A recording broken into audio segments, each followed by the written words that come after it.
नमस्कार, inter news देख रहे हैं आप। आपके साथ मैं हूं सुरभि तिवारी। बुलेटिन की शुरुआत बड़ी खबर के साथ करेंगे तो संत कबीर नगर पहुंच चुके सीएम योगी आदित्यनाथ। नवनिर्मित जेल का लोकार्पण भी कर चुके सीएम योगी। 25 करोड़ की योजनाओं का शिलान्यास किया जाना है और ऐसे में थोड़ी देर बाद गोरखपुर के लिए रवाना हो जाएंगे सीएम योगी आदित्यनाथ। तो संत कबीर नगर सीएम योगी आदित्यनाथ पहुंच चुके हैं और यहाँ पर शिलान्यास हो चुका है। तो ये लाइव तस्वीरें आपको दिखा रहे हैं सीएम योगी आदित्यनाथ के इस कार्यक्रम के दौरान की, जब 2 दिवसीय दौरे पर सीएम योगी आदित्यनाथ बताए जा रहे हैं और थोड़ी देर के बाद ही गोरखपुर के लिए रवाना होंगे। संत कबीर नगर से लाइव तस्वीरें स्वीकृति पत्र और प्रमाण पत्र भी दिए जाएंगे। इसी क्रम में मैं माननीय मुख्यमंत्री महोदय से अनुरोध करूंगी कि लाभार्थियों को ये प्रदान करें। सबसे पहले मैं कृषि के यंत्रीकरण योजना के अंतर्गत 2 लाभार्थियों को आमंत्रित कर रही हूँ। 15 लाख के यंत्र आपको दिए जाएंगे। माननीय मुख्यमंत्री महोदय से अनुरोध है कि ये प्रदान करें।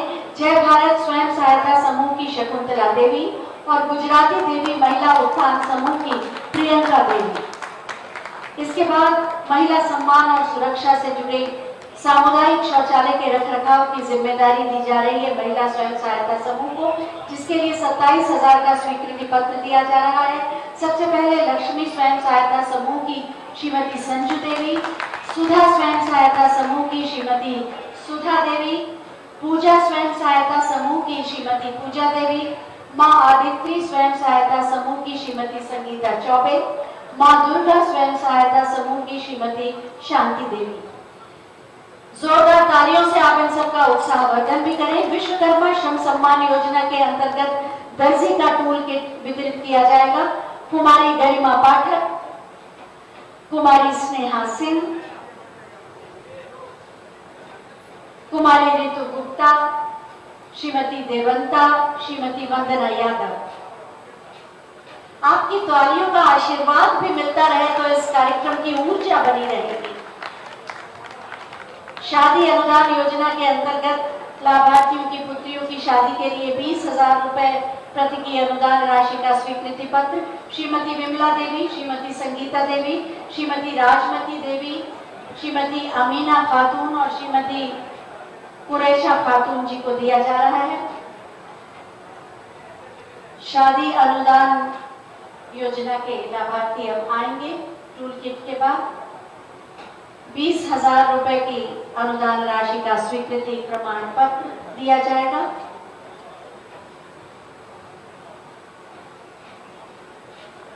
शादी अनुदान की योजना के अंतर्गत ये स्वीकृति पत्र दिया जा रहा है। आपकी तालियों के आशीर्वाद भी मिले।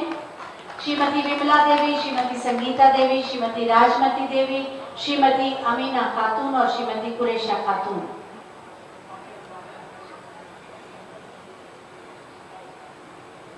शादी अनुदान योजना के बाद मुख्यमंत्री बाल सेवा योजना के अंतर्गत कोरोना काल में मृत्यु हुए व्यक्तियों के नाबालिग बच्चों के शिक्षा, पोषण और भविष्य की सुरक्षा हेतु 4,000 प्रति माह की दर से सहायता राशि का स्वीकृति पत्र कमलकांत राव, अयांश पांडे, शक्ति पांडे, कुमारी साक्षी, हर्ष गोपाल, कृष्ण गोपाल, शौर्य, सौरभ, अमन और आशीष।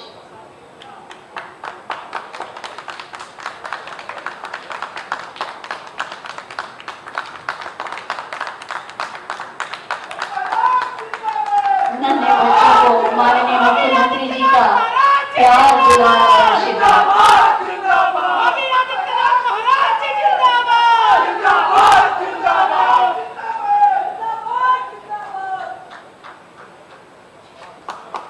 बच्चों को आशीर्वाद, उज्जवल भविष्य का।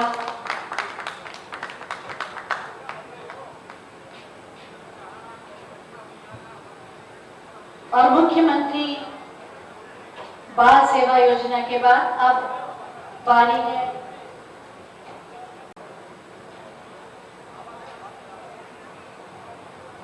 ये सारे बच्चे जिनको माननीय मुख्यमंत्री जी आशीर्वाद भी दे रहे हैं और उज्जवल भविष्य का आश्वासन भी। कोरोना काल में मृत हुए 5 सरकारी कर्मचारियों के आश्रितों को नियुक्ति पत्र वितरित किया जा रहा है।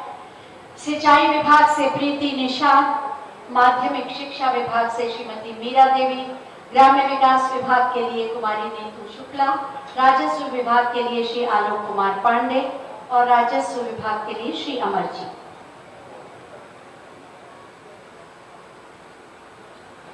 बहुत बहुत धन्यवाद माननीय मुख्यमंत्री महोदय। माननीय मुख्यमंत्री महोदय के कुशल नेतृत्व में 24 करोड़ जनता की सुरक्षा, सम्मान, स्वावलंबन और त्वरित न्याय के साथ उत्तर प्रदेश नित नए कीर्तिमानों को स्थापित करके प्रगति के पथ पर अग्रसर है। माननीय मुख्यमंत्री जी ने उत्तर प्रदेश को एक नई पहचान और उत्तर प्रदेश वासियों को एक सम्मान दिया है। मैं बहुत ही आदर के साथ माननीय मुख्यमंत्री महोदय से अनुरोध करूंगी कि अपने प्रेरणादायी उद्बोधन से हमें अनुग्रहित करें। आप सबकी जोरदार तालियों के साथ।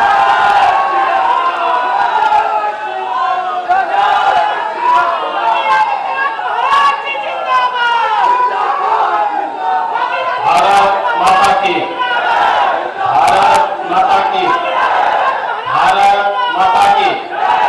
वंदे वंदे वंदे। मंच पर उपस्थित प्रदेश सरकार में मेरे सहयोगी,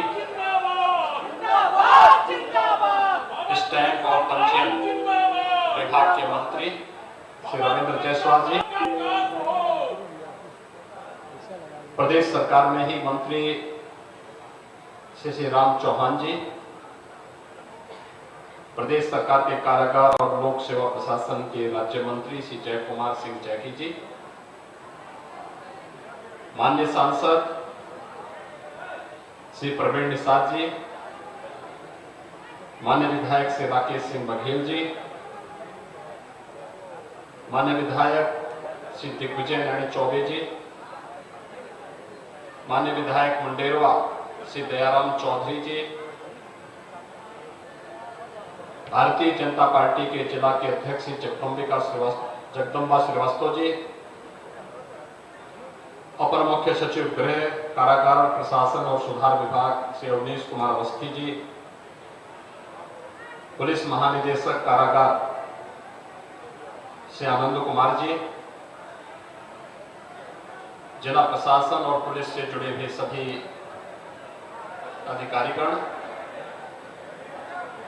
और संत कबीरनगर जनपद से जुड़े हुए सभी उपस्थित भाइयों बहनों, एक साथ आज जनपद संत कबीरनगर जनपद को, जिसकी पहचान बाबा तामेश्वर नाथ धाम और महान सूफी संत कबीरदास जी के साथ जुड़ा हुआ है, इस भूमि को कोटि कोटि नमन करते हुए कुल 106 परियोजनाएं जो 219 करोड़ रुपए की लागत से है, इनका लोकार्पण और लगभग 26 करोड़ रुपए की 16 परियोजनाओं का शिलान्यास यहाँ पर संपन्न हो रहा है। मैं इसके लिए जनपद संत कबीरनगर जनपद के सभी हमारे जनप्रतिनिधिगण, माननीय सांसद, माननीय विधायकगण और अन्य सभी जनप्रतिनिधियों को हृदय से बधाई देते हुए आप सबको इसकी बधाई देता हूं। विकास आपके लिए मन से अपनी शुभकामनाएं भी देता हूं। भाइयों बहनों, विकास की अपनी एक सीमा भी है और जनता की आवश्यकता भी है। वास्तव में विकास से ही हर व्यक्ति के कल्याण का मार्ग प्रशस्त होगा और देखते देखते 24 वर्ष बीत गए, लेकिन संत कबीरनगर जनपद विकास की जिस आस को लेकर के आज से 24 वर्ष पूर्व बना था, लगभग 20 वर्षों तक कोई इसकी सुधि लेने वाला नहीं था। राजनीतिक कारणों से घोषणाएं तो होती थी, लेकिन उनका क्रियान्वयन नहीं हो पाता था। वे ठेके पट्टे, भाई भतीजावाद और जातिवाद के चंगुल में फंस करके रह जाती थी और अंततः उसका खामियाजा भुगतना पड़ता था उन नागरिकों को जो यहां का सामान्य नागरिक है, आम नागरिक है। लेकिन आज एक साथ यहां पर लगभग 245-46 करोड़ रुपए की परियोजनाओं का शिलान्यास और लोकार्पण का कार्यक्रम इस बात को प्रदर्शित करता है कि जनपद संत कबीर नगर भी अब अन्य जनपदों की तुलना में पीछे नहीं रहेगा, बल्कि विकास की मुख्य धारा के साथ जुड़ करके एक नई लोक गाथा के साथ आगे बढ़ने का कार्य करेगा। अभी 2 वर्ष पूर्व देश के यशस्वी प्रधानमंत्री श्री नरेंद्र मोदी जी का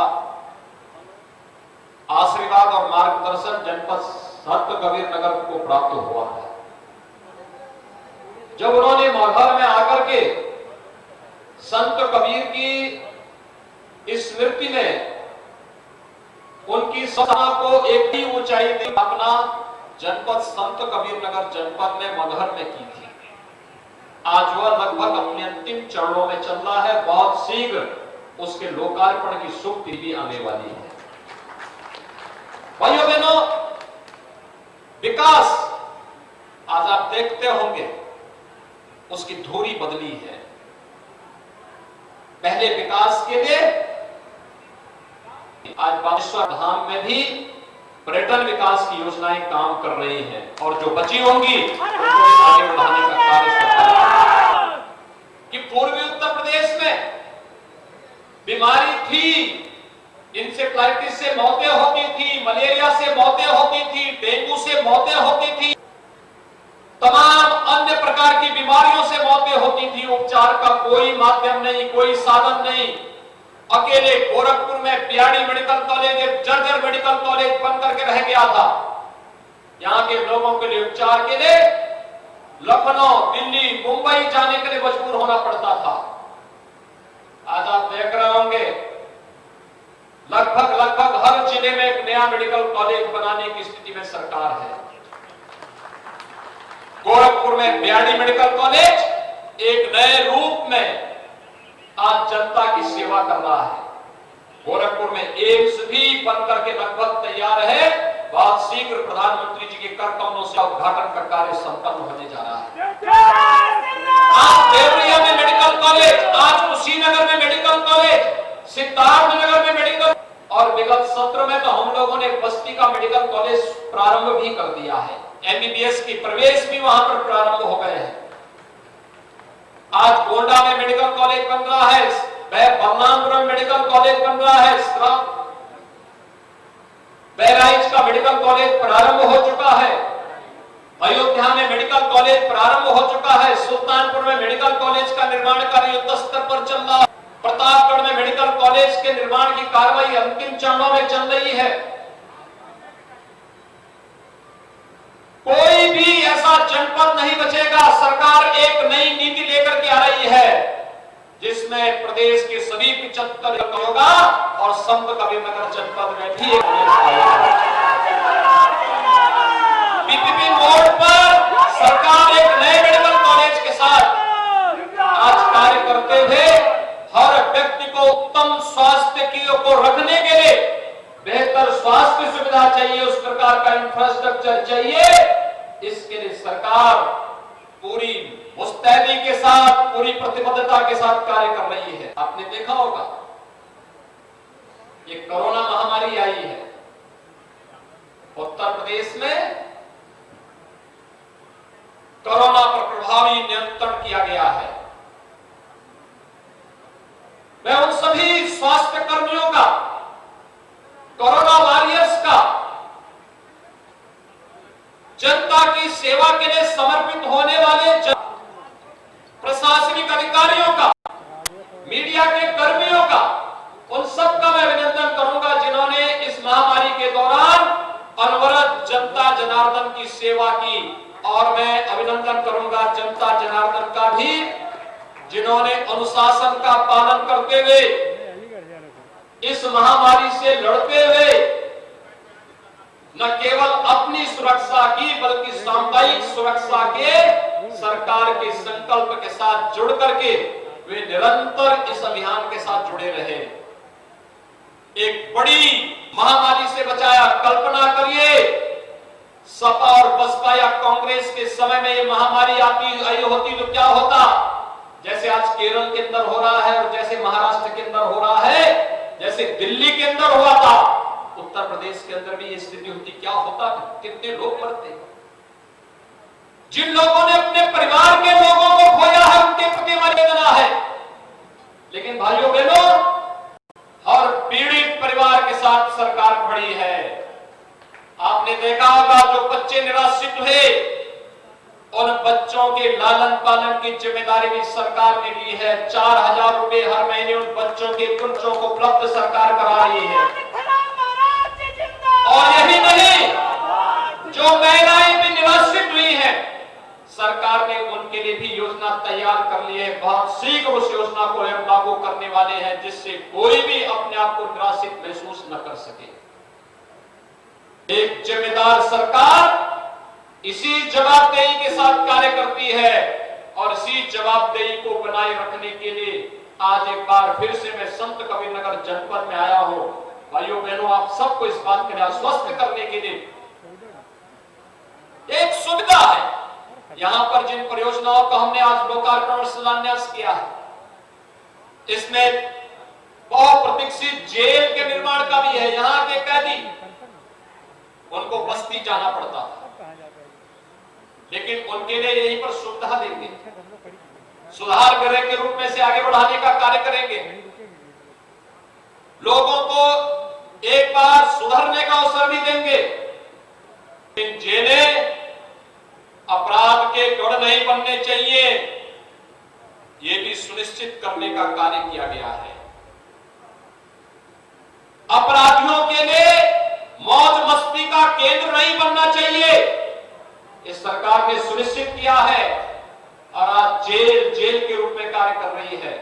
यहां की बहुप्रतीक्षित जेल का लोकार्पण के साथ साथ विभिन्न विभागों की परियोजनाओं का, और लोक निर्माण विभाग की सड़कों का है, सेतु निगम के सेतु का है, पर्यटन विभाग की पर्यटन योजनाओं का है, अलग अलग विभागों के पंचायती राज के पंचायत भवनों का है, ग्राम सचिवालय की परिकल्पना को साकार करने का कार्य है, या फिर आम नागरिक के जीवन में व्यापक परिवर्तन करने की सरकार की मंशा के अनुरूप बनाई जाने वाली योजनाओं को आगे बढ़ाने का है। मुझे बताते हुए प्रसन्नता है, इस जनपद की पहचान कभी बखिरा के बर्तनों से भी हुआ करती थी, पिछली सरकारों ने उसे भुला दिया।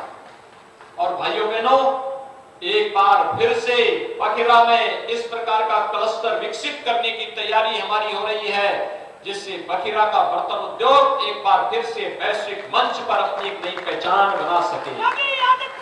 ये स्थानीय स्तर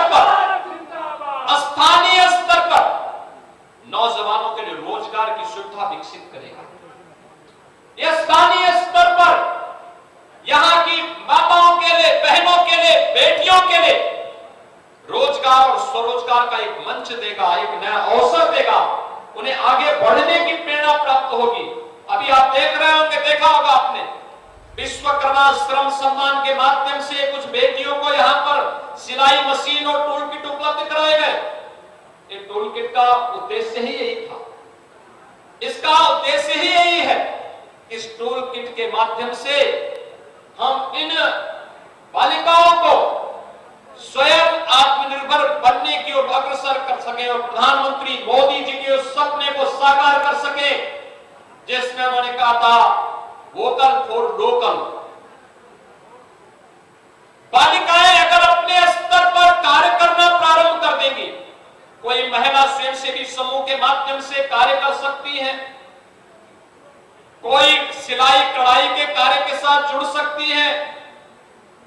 खल्लाबाद तो कभी करगा और हथकरघा के लिए जाना जाता था, यहां पर हम लोग गारमेंट का हब क्यों नहीं बना सकते?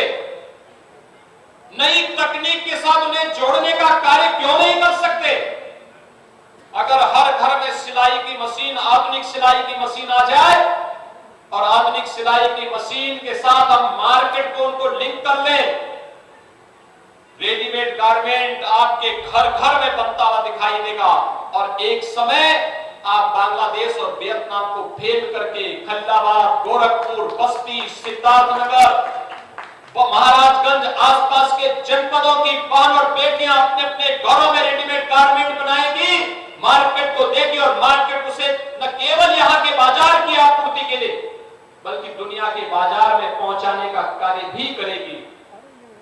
श्रम सस्ता है, यहां पर इसका उपयोग हम आगे बढ़ा करके उन्हें बेहतर तरीके से आगे बढ़ा सकते हैं। जितना जल संसाधन हमारे पास है, दुनिया तरसती है पानी के लिए और यहां पर पर्याप्त जल संसाधन है। पर्याप्त जल संसाधन का मतलब हम खेती बाड़ी को भी अच्छा कर सकते हैं, अच्छी हो सकती है, बागवानी अच्छी हो सकती है, पशुपालन और दुग्ध उत्पादन का कार्य यहां पर बेहतर तरीके से आगे बढ़ सकता है, मत्स्य उत्पादन का कार्य अच्छे ढंग से आगे बढ़ सकता है। इस दिशा में भी स्वयंसेवी समूह बेहतर प्रदर्शन कर रही है और राज्य सरकार उन्हें रिवॉल्विंग फंड दे करके आगे बढ़ाने का कार्य करेगी। इस दृष्टि आज मैं आपके बीच में यहां पर उपस्थित हूं आपसे कहने के लिए, अभी पिछले एक महीने के अंदर काफी बरसात हुई और इस बरसात के कारण पूर्वी उत्तर प्रदेश के लगभग 15-17 जनपदों में भीषण बाढ़ की भी समस्या पैदा हुई थी। मैं वर्चुअली जिला प्रशासन से रिपोर्ट ले रहा था, वीडियो कॉन्फ्रेंसिंग से हम लोग रिपोर्ट ले रहे थे। मैंने पूर्वी उत्तर प्रदेश के ज्यादा प्रभावित जनपदों में दौरा भी किया था। हर बाढ़ पीड़ित के साथ सरकार की संवेदना है, लेकिन भाइयों बहनों, मैं अपने मंच पर जो हमारे जनप्रतिनिधि हैं उन सभी से मैं यही आग्रह करूंगा, हर बाढ़ पीड़ित को शासन की सुविधा का, राहत का राशन किट उन्हें उपलब्ध अवश्य हो जाए, ये सुनिश्चित करने का कार्य कर लें जिससे कोई भी बाढ़ पीड़ित अपने को उपेक्षित महसूस न करे। हर बाढ़ पीड़ित के लिए सरकार ने 10 किलो चावल, 10 किलो आटा, 10 किलो आलू, लाई, चना, नमक, मिर्च मसाले, रिफाइंड तेल, गुड़, मोमबत्ती, देशलाई, बरसाती, ये सब की व्यवस्था कर रखी है और हर एक बाढ़ पीड़ित तक इसको पहुंचाने की आवश्यकता है और साथ साथ बीमारी से बचाव के लिए भी उन्हें जागरूक किए जाने की आवश्यकता है। जहां शुद्ध पेयजल उपलब्ध करवा सकते वहां शुद्ध पेयजल की आपूर्ति हो, अन्यथा क्लोरीन की टैबलेट घर घर बांटने की व्यवस्था अवश्य हो। लोगों को इसके बारे में अवगत कराया जाए कि पानी, बरसात का पानी वैसे ही न पी ले बल्कि उसको गर्म करने के बाद छान करके ही उसका सेवन करें। यानी हमें लोगों को अवगत कराना पड़ेगा। बरसात का समय जल भरा हो जाता है, सांप के काटने के, बिच्छू को काटने से, जंगली जीवों के काटने से, आवारा कुत्तों के काटने की शिकायतें आती हैं। हर जनपद में पर्याप्त मात्रा में एंटी स्नेक वेनम और एंटी रेबीज के वैक्सीन उपलब्ध कराए गए हैं। हर जरूरतमंद को इसका लाभ मिलना चाहिए, किसी को भी इसका संकट न हो, परेशानी न हो। हमें इस बात पर जरूर ध्यान देना होगा और भाइयों बहनों, आज यही कहने के लिए आज मैं आपके बीच में यहां पर उपस्थित हुआ हूं आपसे कहने के लिए कि आज समय बदल चुका है। 4.5 वर्ष पहले प्रदेश में कैसी सरकार थी, वह केवल भाई भतीजावाद से बात करती थी, तुष्टीकरण के नाम पर आपके हक पर डकैती डालने का कार्य करती थी। गुंडागिर्दी और दंगा प्रदेश की पहचान बन चुका था। नौजवान की नौकरी को के द्वारा नीलाम कर दिया था। गरीबों के पेट में जाने वाला निवारण और डकैती डालने का, लेकिन आज आप देख रहे होंगे आज नौजवान आ रहा है। हमने कहा 20 तालिकाएं भर्ती होनी चाहिए और 20% भर्ती 20,000 महिला पुलिस अधिकारी और महिला आरक्षक उत्तर प्रदेश के अंदर है। जो मिशन शक्ति के साथ जुड़ करके हर बालिका, हर बेटी और हर बहन को सुरक्षा की गारंटी दे रही है। मिशन शक्ति का एक कार्यक्रम पहुंच रहा है, वहां पर महिला बूथ बना करके महिलाओं के कल्याण से जुड़ी हुई योजनाओं का लाभ गांव के अंदर दिलाने के लिए जागरूकता भी पैदा कर रही है। कन्या सुमंगला योजना क्या है, सामूहिक विवाह की योजना क्या है, निरंसन की योजना क्या है, इन सभी योजनाओं का लाभ उपलब्ध कराने की कार्रवाई भी उनके द्वारा न केवल सुरक्षा का बल्कि सम्मान और स्वावलंबन के साथ कैसे जीवन आगे बढ़ाया जाता है यह कार्य भी किया। लेकिन साथ साथ प्रदेश के नौजवानों को नौकरी उनकी योग्यता और क्षमता के अनुसार 4.5 लाख नौजवानों को प्रदेश के अंदर नौकरी मिली है। भाइयों बहनों, पहले नौकरी गिरवी रख दी जाती थी, एक परिवार नौकरी निकलती थी, उसके परिवार के सभी सदस्य नौकरी को गिरवी पर रख करके जगह जगह वसूली करने के लिए निकल पड़ते थे। आज कोई नौकरी को नीलाम करने का प्रयास करेगा तो नौकरी तो नहीं नीलाम कर, अपने घर को जरूर नीलाम करवा देगा। पहले माफिया सत्ता का संचालन करते थे और सत्ता इनकी शागिर्द बन करके इनके सामने दुम दबा करके चलती थी।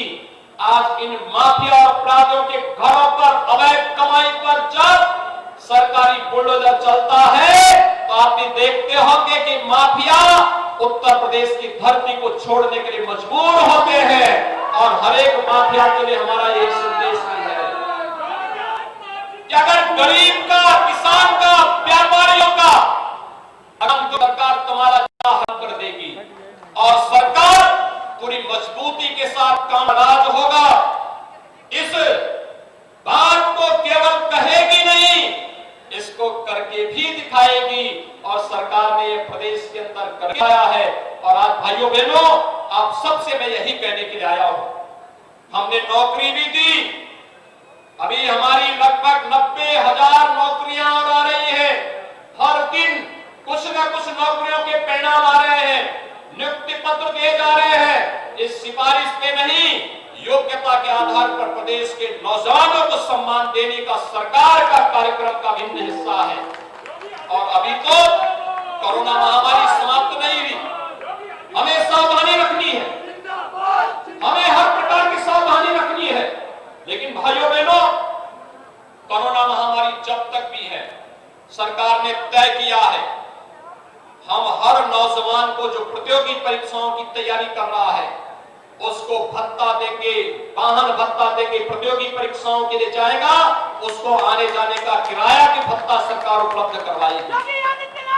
वन टाइम भत्ता उसे उपलब्ध करवाने का कार्य सरकार कर रही है। वह प्रतियोगी परीक्षाओं की तैयारी वर्चुअली कर रहा हो या फिर फिजिकली कर रहा हो, उसके लिए टैबलेट की व्यवस्था सरकार कर रही है। और सरकार ने भी व्यवस्था की है, टैबलेट के साथ साथ डिजिटल एक्सेस हर प्रदेश के नौजवान को जो स्नातक में है, स्नातक प्रास्नातक में है, वह मेडिकल का, इंजीनियरिंग का, डिप्लोमा का, बीए, बीकॉम, बीएससी का, किसी भी उससे जुड़ा हुआ छात्र है, नर्सिंग का, फार्मेसी का, GNM, ANM, BSc nursing, MSc nursing, जो भी कर रहा है, हर नौजवान को एक टैबलेट और टैब के साथ डिजिटल एक्सेस की सुविधा सरकार दिलाने जा रही है, जिससे कोरोना महामारी का सामना करते हुए वह नौजवान अपने पाठ्यक्रम को समय से पूरा कर सके और अपनी प्रतियोगी परीक्षाओं की तैयारी करके भी अपने उज्जवल भविष्य के साथ जुड़ करके प्रदेश के विकास को एक नई ऊंचाइयों तक पहुंचाने का कार्य कर सके। आज के इस अवसर पर प्रदेश के नौजवानों के साथ अब सरकारें खिलवाड़ नहीं कर पाएंगी, वे पेशेवर माफिया खिलवाड़ नहीं कर पाएंगे जो इनकी नौकरी के साथ, इनके भविष्य के साथ खिलवाड़ करते थे। आज इनकी अपनी सरकार है, यह सरकार प्रदेश के लिए कार्य कर रही है और मैं आप सबका आह्वान करने के लिए आया हूं कि विकास के साथ साथ हमें वर्तमान की उन चुनौतियों के साथ, चाहे वह कोरोना महामारी की चुनौती हो या फिर बाढ़ की चुनौती, इसका सामना करने के लिए सरकार के साथ कदम से कदम मिलाकर के चलना होगा। मैं आप सभी भाइयों और बहनों को इस बात के लिए आश्वस्त करता हूं, सरकार आपके हितों के लिए पूरी प्रतिबद्धता के साथ कार्य कर रही है। और इसी क्रम में आज हम लोगों ने यहां पर 125 करोड़ रुपए की लागत से उत्तर यहां की जेल का लोकार्पण करने के साथ साथ लोक निर्माण विभाग, इंडो गल्फ फर्टिलाइजर, जिला पंचायत, पशुपालन विभाग और पेयजल की तमाम स्कीम के साथ साथ ऑक्सीजन प्लांट, 3 ऑक्सीजन प्लांट का आज लोकार्पण हो रहा है। अब कोरोना महामारी किसी का भी बाल बांका नहीं कर पाएगी, क्योंकि उत्तर प्रदेश में अब तक 400 से ज्यादा ऑक्सीजन प्लांट लग चुके हैं और आज 3 ऑक्सीजन प्लांट का लोकार्पण हम लोग इसी जनपद में कर रहे हैं। भाइयों बहनों, यह सरकार के द्वारा निरंतर उठाए गए कदमों का परिणाम है। मैं एक बार फिर से आपको यहां पर आज लगभग 245-46 करोड़ रुपए की परियोजनाओं का लोकार्पण और शिलान्यास के लिए हृदय से मैं बधाई देता हूं, अपनी शुभकामनाएं देता हूं। विकास में रुचि लेने के लिए यहाँ के माननीय सांसद, माननीय विधायकगण, इन सबको हृदय से बधाई देता हूं, अपनी शुभकामनाएं देता हूं और विश्वास व्यक्त करता हूं कि इनके नेतृत्व में जनपद संत कबीर नगर विकास के नए प्रतिमान छूता हुआ दिखाई देगा। आप सभी लोग मिल करके विकास की इस योजनाओं के साथ, लोक कल्याणकारी योजनाओं के साथ जुड़ करके जनपद संत कबीर नगर जनपद को बाबा कामेश्वरनाथ धाम की कृपा से और महान सूफी संत कबीरदास जी के मार्गदर्शन, उनकी प्रेरणा और उनके आशीर्वाद से इस जनपद को नई ऊंचाइयों तक पहुंचाने का कार्य करेंगे। आप सबके प्रति मेरी शुभकामनाएं। धन्यवाद। जय हिंद। बहुत बहुत धन्यवाद माननीय आपके प्रेरणादायी उद्बोधन के लिए। तो 20 साल तक जिले का किसी से सूद नहीं लिया है, सीएम ने अपने संबोधन में ये बड़ी बातें कही है। विकास की धारा में संत कबीर नगर भी जुड़ा है।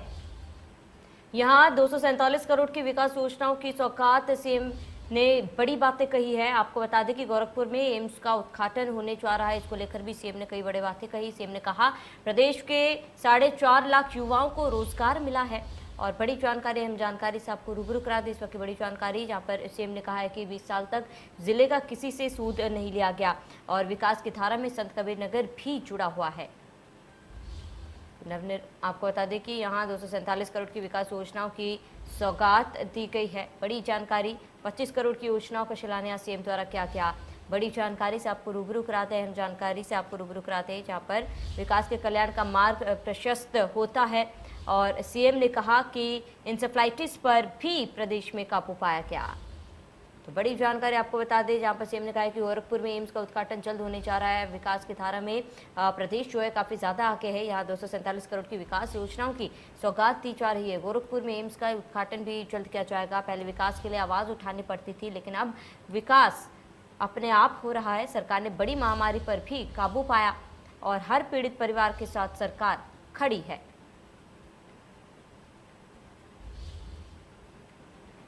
विकास की धारा में संत कबीर नगर भी जुड़ा हुआ है। बड़ी जानकारी हम जानकारी जहां पर सीएम योगी ने अपने संबोधन में बड़ी बातें कही हैं।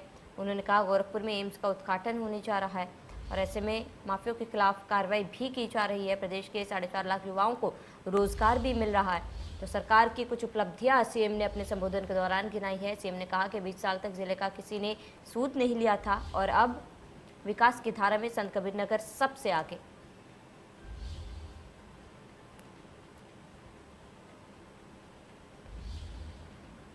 तो गोरखपुर में एम्स का उद्घाटन होने जा रहा है जहां पर सीएम ने अपने संबोधन में बड़ी बातें कही है। सीएम ने प्रदेश के 4.5 लाख युवाओं को रोजगार देने की भी बात कही और इसके साथ ही आपको बताते कि 20 साल तक जिले का किसी ने सूद नहीं लिया, इसको लेकर भी सीएम ने बड़ा बयान दिया है और विकास की धारा में संत कबीर नगर भी जुड़ा हुआ है।